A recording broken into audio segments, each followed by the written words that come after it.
Hindi magde-deploy ng Navy vessel ang Pilipinas sa West Philippine Sea para tapatan na ang Navy vessels ng China. Yan ang binigyang diin ng National Maritime Council alinsunod sa direktiba ni Pangulo Ferdinand R. Marcos Jr. na huwag magsimula ng gusot sa pagitan ng dalawang bansa. Para sa detalye may report si Jap Regala.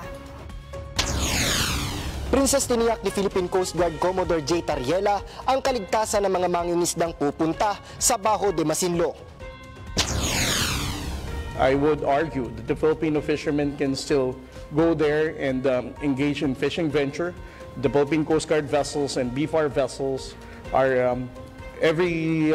once in a while deployed in this area to protect the interests of the Filipino fishermen.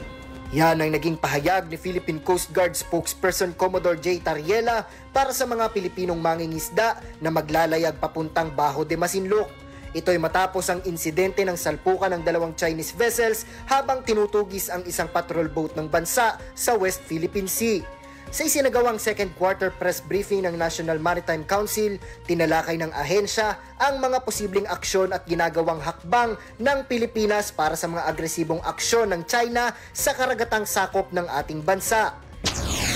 We continue diplomacy and dialogue, and we keep lines of communication open with China. Linsunod na nga yan sa instructions ng Pangulo to manage the issue in a peaceful manner. May paglilinaw din si PCG Assistant Director General Cornelio Valencia Jr. para sa China.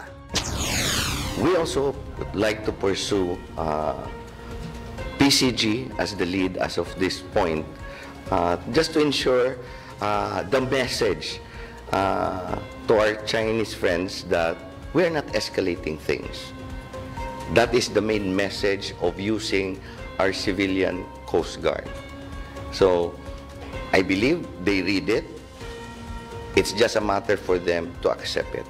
Nilinaw rin ni NMC spokesperson Undersecretary Alexander Lopez na hindi magpapadala ang bansa ng Philippine Navy vessel sa West Philippine Sea para tapatan ang Navy ng China. Bakit? Kasi once you deploy a Navy vessel there, you come like warlike. You come in warlike. Para bang nanunutya ka, nangahamon ka. That is not the policy stand of our government. So, hindi tayo magpo-provoke kasi we do not know what will happen if two Navy vessels are there. Kasi doon pwede mangyari miscalculation, misjudgment. And that is the thing that we do not want. No? We're just being prudent, we're just being practical. And we do not want this a situation to escalate. Binigyang diin din niya na may nakahandang plano ang ahensya anuman ang mangyari. Princess, nanawagan naman ng NMC sa publiko na maging mapagmatsyag at magkaisa para sa pagpapahalaga sa karapatan ng ating teritoryo. Para sa totoong balita sa Bagong Pilipinas, Jap Regala, Congress News.